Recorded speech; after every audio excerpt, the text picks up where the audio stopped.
3강입니다. 페이지로는 6페이지고 단락 번호는 2번, 괄호 3번에 민법은 일반법이다 봅니다. 자, 법을 이제 일반법과 특별법으로 나눌 줄 알아야 되는데, 일반법은 널리 일반적으로 두루 적용되는 법이 일반법이죠. 그 성덕수 교수님이 사람, 사항, 장소에 관해서 특별한 제한이 없다.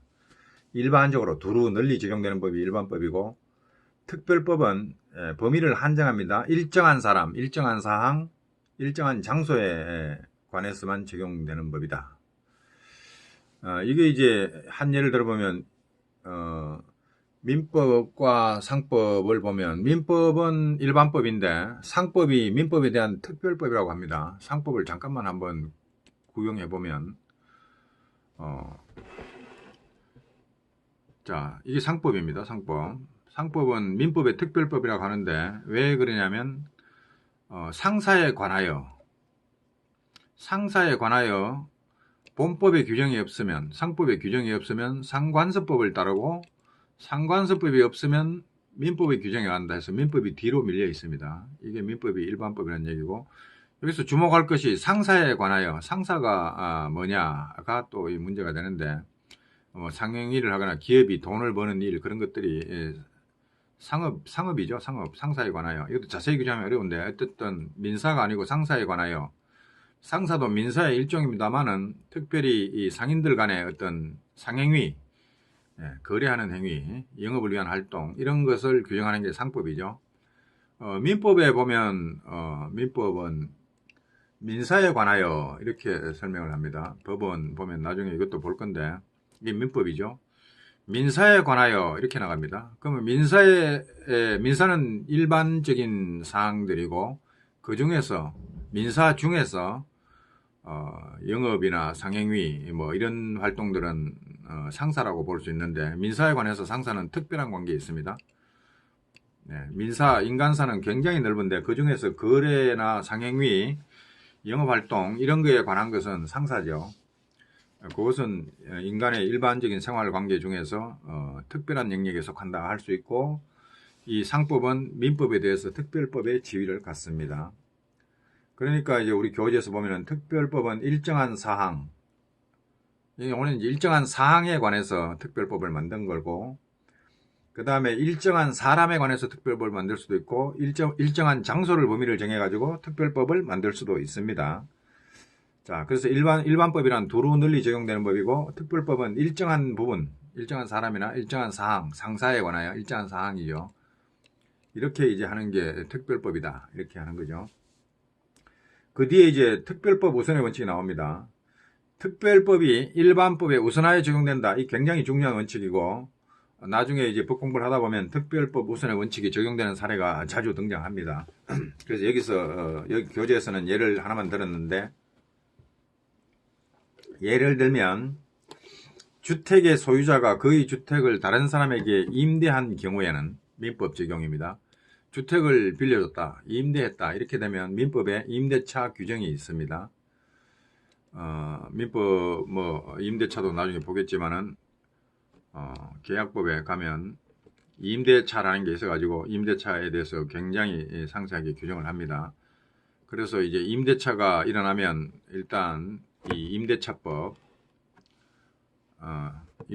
민법의 임대차 규정을 적용을 하면 됩니다. 임대차. 근데 이렇게 되어 있는데, 이 일반적인 임대차, 일반법이 민법에 있는 임대차만 갖고는 문제가 다 해결이 안 돼가지고, 특히 이제 주택 내지 상가 임차인들이 보증금 문제가 많이 발생해가지고 특별법을 만들었습니다. 그래서 이제 보면 주택 임대차 보호법, 이것이 민법의 임대차 규정에 관한 특별법입니다. 그래서 주택 임대차에 관해서는 주택 임대차 보호법에 있는 규정들을 먼저 적용을 하고, 특별법 우선의 원칙에 따라서 여기 주택 임대차법에 규정이 없는 사항도 있습니다. 없는 것은 이제 일반법인 민법으로 가가지고 민법 규정을 찾아서 적용을 하면 됩니다. 이게 이제 특별법 우선의 원칙이고, 교재를 다시 읽어봅니다. 예를 들어서 주택의 소유자가 그의 주택을 다른 사람에게 임대한 경우에는 민법의 봤죠. 618조 이하 임대차 규정을 먼저 그걸 적용하는데 주택임대차법도 주택의 임대차 여기 보면 1조에 주거용 건물의 임대차에 관하여 여기 아예 썼네요. 민법에 대한 특례를 규정함으로써 특별법이라고 이미 밝히고 있습니다. 주거용 건물의 임대차에 관해서는 일단 주택임대차보호법이 먼저 적용된다 이거죠. 먼저 적용되고 후자가 민법에 앞서서 적용되고 거기에 주택임대차보호법에 없는 사항에 대해서 민법이 보충적으로 적용된다. 일반법이 특별법이 없을 때는 어쩔 수 없다. 그때는 일반법으로 돌아갑니다. 자, 그런데 그 작은 괄호 안에 그런데 이런 관계 있죠. 특별법 우선의 원칙이 특별법이 일반법을 제치고 우선하에 적용되는 게 특별법 우선의 원칙이구나. 이 원칙은 잘 알아야 되고 개념을 이제 익혀야죠. 법리를 익혀야 되고 그 다음에 괄호 안에 보면 그런데 이러한 민사특별법 주택임대차보호법이 민사특별법이라는 거죠. 이거는 일반사법인 실질적 민법의 일종이다 이렇게 말합니다. 그러니까 이게 지금 우리가 형식적 민법 그러면은 민법전만을 말하죠. 민법이라고 이름 붙인 것만 민법인데 주택임대차보호법은 민법의 특별법이면서도 이름을 주택임대차보호법 형식적 의미에서는 민법이 아닙니다. 그러나 그 내용을 들여다보면 실질적으로는 주거용 건물의 임대차에 관해서 이거 사적인 관계를 규율하는 법이니까 이거 이제 실질적으로 보면은 이거 민법이네. 실질적 의미의 민법입니다. 실질적 의미로는. 그러나 이 주택임대차보호법은 실질적 의미의 민법이면서도 형식적 의미의 민법보다 우선하여 적용되기 때문에 이 특별법이죠. 민법의 특별법인 동시에 실질적 민법에 속한다. 이렇게 파악을 할 수가 있습니다. 그런데 이러한 민사특별법은 일반사법인 실질적 민법에 속한다. 그럼 이렇게 보면 되죠. 형식적 민법 의 측면에서 파악할 때는 주택임대차보호법이 형식적 의미의 민법에 대하여 특별법이다. 특별법 우선 적용된다. 이렇게 파악을 할 수 있지만은 이걸 실질적 민법의 관점에서 바라보면 이것도 민법이고 주택임대차보호법에 있는 규정도 민법이고 민법에 있는 임대차 규정도 민법이네. 실질적 민법에서는 다 통합이 되어버립니다. 그래서 그러면 어떻게 되냐? 그러면은 실질적 의미의 민법인 실질적 의미의 민법에서 보면은 그러면 특별법이 아니네? 그런 건 아닙니다. 그게 왜 아니냐? 특별법 우선의 원칙이라는 것은 법률 대 법률, 민법 대 주택임대차보호법, 법률 대 법률의 관계만 특별법이 아니고 개별 규정들, 예컨대 민법에 임대차 규정이 수십 개 있습니다. 많이 있습니다. 그 규정과 주택임대차보호법의 규정 대 규정도 특별법 관계에 있을 수 있습니다. 민법 내부에도 매우 일반적으로 적용되는 규정이 있고 또 그것을 특별히 어떤 사안에 한정해서 이때는 이걸 적용한다고 특별 규정을 만들어 놓은 경우가 있어요. 같은 민법 내에도 일반법과 특별법이 존재합니다. 그렇기 때문에 이것을 실질적 민법으로 다 통합을 했다. 주택임대차보호법이나 민법에 있는 임대차 규정이나 다 실질적 민법이나 그럼 다 똑같네. 천만에 다 똑같지 않습니다. 그렇다고 하더라도 같은 사안에 대해서 매우 널리 적용되는 법이 있으면 그는 일반 규정이고 임대차 보호법과 같이 주거용 건물에만 적용되는 경우는 특별 규정이 됩니다. 특별 규정과 일반 규정 사이에서도 특별법 우선의 원칙이 작용하기 때문에 여기 정확히 부르면 특별 규정 우선의 원칙 이렇게 불러도 되겠지만은 그러나 우리가 특별법 그러면은 꼭 반드시 형식적 의미에 무슨 이름을 붙인 법률만을 의미하는 게 아니고 법적 내용, 규정의 내용이 특별법적이다. 이렇게 의미하는 거기 때문에 규정 대 규정, 규정과 규정 사이에서도 특별 규정이 존재할 수 있고 그때는 특별법 우선의 원칙에 따라 이 규정이 먼저 적용된다. 이렇게 됩니다. 형법에서도 그런 거 많아요. 형법에서도 범죄 규정하면서 특별 규정이 있습니다. 일반적으로 이렇게 하면 무슨 죄에 해당되는데 그거다 플러스 이런 거 더하면 요거는 특별법이 돼가지고 요걸 적용한다. 이렇게 되는 관계가 많이 있습니다. 그래서 법 규정 대 법 규정, 법률의 규정 대 법률 규정 사이에서도 특별법 우선의 원칙이 적용되기 때문에 이것을 실질적 민법의 의미를 가지고 주택임대차보호법과 민법의 임대차 규정을 통합을 했다고 하더라도 문제가 없습니다. 특별법 우선의 원칙은 적용이 된다. 이렇게 보면 되죠. 자, 그 다음에 다음 달라고 내려와서 사법을 일반법과 특별법으로 나눈다면 민법은 일반법이죠. 매우 널리 적용되는 일반법입니다. 그러니까 뭐 하다가 민사사항 처리하다가 특별법 많은데 거기서 처리하다가 잘 안 되면 민법으로 돌아와서 그 법에 특별법에 없는 것은 민법의 규정을 적용하면 됩니다. 특별법 우선이지만 특별법의 규정이 없을 때는 민법의 일반 규정으로 돌아와서 처리하면 되죠. 한 예만 더 들어봅니다. 예컨대 민법과 상법이 특별법 관계다. 뭐 법 대 법의 관계로 바라볼 수도 있지만 각 조문 대 조문 같은 것도 특별 관계에 놓이는 경우가 있어요. 예를 들면 제가 한 예만 더 들어보겠습니다. 민법에 보면은 이게 법정이자라는 게 있습니다. 민법의 법정이자. 제가 규정을 379조인가요? 규정을 지금 잊어먹었는데 법정이율. 민법의 379조에 보면 예를 들면 이런 규정이 있어요. 이자 있는 채권의 이율, 이거 이자 비율입니다. 이율은 다른 법률의 규정이나 당사자 약정이 없으면 연 5분으로 한다는데 이게 연 5%입니다. 다른 약정이 있으면 그에 따르고 그런 게 없고 다른 법률의 규정이 있으면 또 그에 따라가고 그게 없으면 연 5%. 이게 일반법입니다. 법정 이자를 정하는데 퍼센트를 모르겠다 하면 다 민법으로 돌아와서 연 5%가 일반적으로 적용이 됩니다. 그러나 상법에 가면 특별 규정이 있어요. 상사 법정 이율이 별도로 있어가지고 상법, 여기 지금 상법으로 돌아왔습니다. 상법 제54조에 가면 상행위로 인한 채무의 법정 이율은 연 6%로 한다가 6%로 올렸습니다. 자, 그래서 상행위도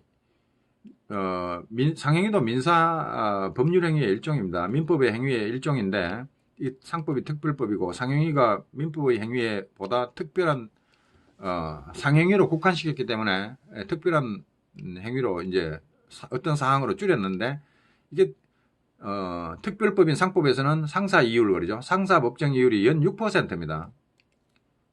그런데 좀 전에 봤던 우리의 민사의 379조의 일반 사법의 이율은 연 5%입니다. 그러면은 특별법 우선의 원칙에 따라서 상사 채권은 상행위로 인한 채권 채무 이런 게 발생하면 그거는 이 특별법을 우선 적용해서 연 6%로 적용합니다. 이렇게 보서 이것도 그러면 이 관계가 특별법 우선의 원칙입니다. 이렇게 되는 거고, 그러니까 법 대 법 이게 특별법 우선의 원칙일 수도 있고 어떤 법률의 규정과 법률의 규정 사이에서도 특별 규정 우선의 원칙, 특별법 우선의 원칙이 적용된다 이렇게 보면 되죠. 자, 그 다음 단락에 봐서 일반사법이 민법에 대하여 많은 특별사법이 있다. 민법에 대한 특별법이 많이 있습니다. 그게 다 특별사법이죠. 민법은 일반사법이고 그 가운데 가장 중요한 것이 상법이다 라고 했습니다. 상법은 우리가 상법 1조를 살펴봤습니다. 민법에서는 민사에 관하여 하는데 상사에 관하여 하면은 이 상법이 특별사법이 되는 겁니다. 민법과 공이 사법 영역에 속하면서도 민법에 대한 특별법의 역할을 하기 때문에 특별사법이다 이렇게 부르죠. 상법은 상기업에 관한 특별사법이다. 상사에 관하여 이걸 상기업에 관하여 이렇게 보네요. 자, 어쨌든 상사에 관해서 특별법이다 이렇게 보면 되고 특별사법. 그리고 상법과 같은 특별사법을 제외한 일반사법이 실질적 민법이다. 상법을 실질적 민법으로 통합하지는 않네요. 근데 이거는 뭐 개념 구별의 문제고 상법은 아예 특별사법이라 이름을 붙였고 상법을 제외하고 나머지 일반사법을 실질적 민법으로 본다. 이렇게 이거는 뭐 분류의 형태니까 중요한 것은 상법이 특별사법이라는 게 중요합니다. 그걸 제외하고 나머지가 다 일반 실질적 민법이다. 뭐 주택임대차 보호법 이런 것도 실질적 민법. 실질적 민법이더라도 그러면 주택임대차보호법은 특별사법이다 이렇게 부르기는 어렵지만 최소한 민법의 임대차 규정에 관한 특별규정들, 특별법이다 이렇게는 부를 수가 있죠. 실질적 민법. 그러니까 주택임대차보호법은 실질적 민법으로 분류한다. 뭐 이 분류가 그렇게 중요한 건 아니고요. 하여튼 실질적 의미의 민법과 형식적 의미의 민법을 구별할 줄 알고 특별법과 일반법이라는 개념을 잘 잡고 특별법 우선의 원칙이 작용한다 라는 점을 이해하면 기초 내용, 기본적인 내용을 다 이해한 겁니다. 더 상세히 들어가서 논란의 여지가 생길 부분까지는 만들 필요는 없다고 봅니다. 이 정도로 하고, 그 다음에 이제 그 밑에 실체법과 절차법을 어떻게 나누느냐를 설명합니다. 실체라는 것은 어떤 실질적인 내용을 갖추고 있다. 이게 실체. 너 실체가 있는 거야? 헛개비야. 알맹이도 없는 게. 아무 알맹이도 없으면 실체도 없는 거죠. 실체가 없는, 이름만 만들어가지고 실체도 없는 걸, 뭔가 내용물을 갖추지 않은 게 실체가 없다 그러죠. 실체는 뭔가 내용물을 갖추고 있는 거, 이런 게 실체고, 절차는 말 그대로 절차입니다. 어떤 절차를 밟아라. 순서를 밟아서 이렇게 일을 진행해라. 이게 절차죠. 자, 그러면 실체법과 절차법은 뭔가? 이거죠. 실체법, 법 가운데는 읽어봅니다. 직접 권리, 의무에 관하여 정하는 것이 있고, 권리, 의무에 관해서 직접 정해놓은 게 실체법이고, 실체를 규정한다 해서 실체법이고, 권리, 의무를 실현하는 방법을 정해놓은 거, 절차를 정해놓은 게 절차법이다. 이런 얘기죠. 그러니까 민법이나 상법 이런 데 보면은 주된 내용이 어떻게 하면은 권리가 어떻게 되고 의무는 어떻게 되고 이게 어떻게 하면 발생하고 어떻게 하면 소멸하고 어떻게 변하는가, 권리가 어떻게 발생하고 계약이 어떻게 맺어지고 채무는 어떻게 돈을 갚으면 소멸한다 등 이런 내용들이 민법의 주를 이루고 있습니다. 그래서 권리와 의무가 직접 규정이 되어 있다 이거죠. 권리가 어떻게 발생하고 어떻게 변경하고 어떻게 소멸하고 어떻게 이전하고 이런 내용을 정했기 때문에 권리의 실체를 추적한다. 권리와 의무의 실체에 관한 내용들이다. 실질적인 내용들이다. 이래서 실체법 이렇게 부르는 거고, 민사소송법으로 가면은 권리가 어떻게 생기냐, 어떻게 소멸하냐 이런 문제를 다루지 않습니다. 민사소송법은 소를 어떻게 제기하고, 증거를 어떻게 제출하고, 답변서를 어떻게 쓰고, 우편물을 뭐 어떻게 보내고, 송달하고, 뭐 이런 절차적인 과정만, 권리 의무를 채무자가 말을 안 들으면 이제 법원에 강제집행을 위한 전단계로 민사소송을 제기할 수 있는데, 그 민사소송에 관한 절차를 쭉 다룹니다. 그것은 민법상의 권리 의무를 실현하기 위한 어떤 절차에 관한 내용이 줄을 이루기 때문에 그것을 절차법이다 이렇게 부릅니다. 그래서 실체는 권리 의무가 발생하고 변경되고 소멸하는 등의 그 실체가 어떻게 변화하는가를 다루는 게 권리 의무의 실체죠. 그 실체인 권리 의무를 직접 규정하는 그게 실체법이고, 그것을 실현하기 위한 그러한 권리 의무를 실현하기 위한 법을 절차법이라 부른다. 그래서 절차 그 셋째 줄에 보면 실체법과 절차법은 체계적으로 이렇게 실체법, 절차법 이렇게 구별을 하지만 밀접한 관련이 있죠. 왜? 민법에 의해서 부여된 어떤 권리가 없으면, 권리가 없는 자는 소송을 제기할 수도 없습니다. 지금 뭐 권리가 있어야 소를 제기해서 절차를 통해서 권리를 실현하지. 권리도 없는 자가 절차를 이용할 가능성은 별로 없죠. 그러니까 실체와 절차는 밀접한 관련이 있죠. 민법에서 발생한 권리가 있어야 절차를 이용할 수 있다는 이런 관계에 있습니다. 그런 관련이 있는 거지 아무 상관도 없는 법이냐? 그건 아니죠. 그러나 그래서 실체법이 정하는 내용이 지켜지지 않을 때 절차법에 의해서 실현을 한다 이거죠. 관계가 있죠. 관계가 있습니다. 관계가 있는데 민법은 이렇게 나누면 민사소송법은 절차법이고 민법은 실체법입니다.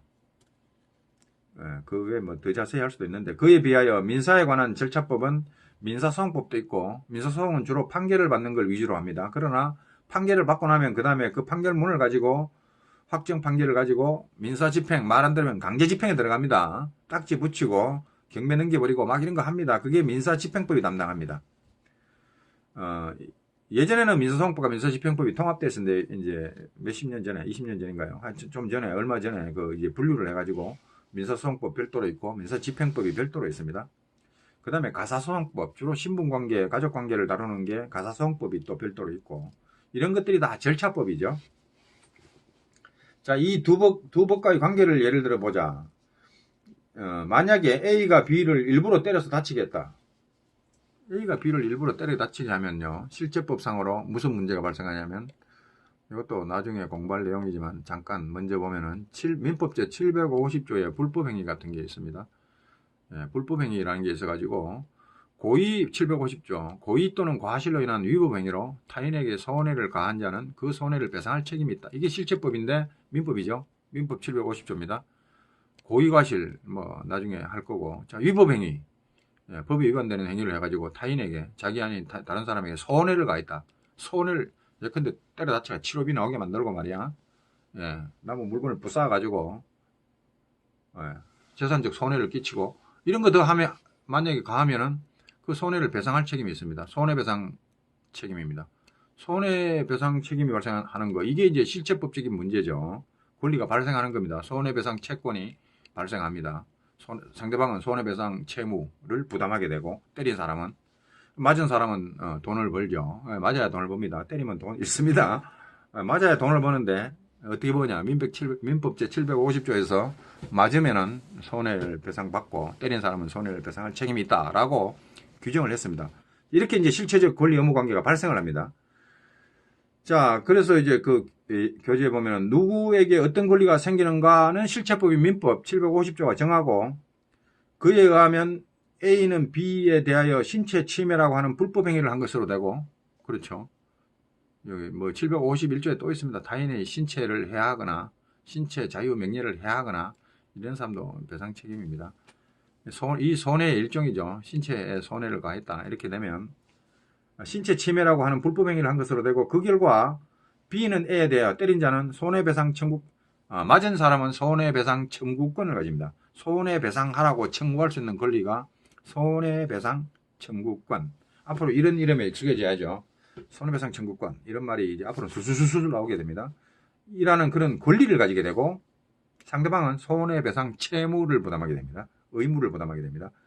이게 이제 민법 제750조에 나와 있는 내용이고 자 그런데 이때 A가 B에게 손해를 배상해주지 않으면 돈 달라 했는데 안 준다. 철비 내라 안 준다.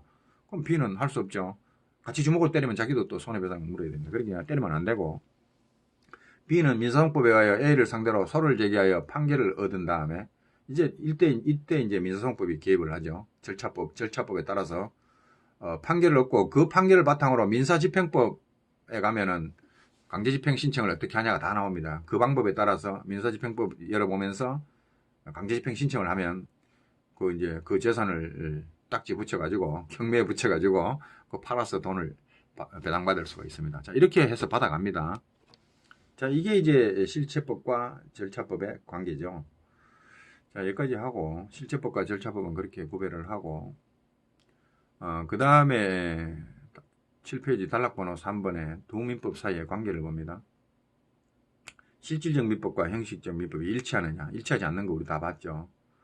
형식적 민법 즉 민법전은 형식적으로는 민법인데 그건 118개 조문이 전부 다 실질적으로 봤을 때 수박 맛을 봤을 때 그게 전부 뭡니까 민사에 관한 거 사적인 관계만 규정한 것이냐 그렇지 않다 이거죠. 공법적인 내용도 있다 민법에.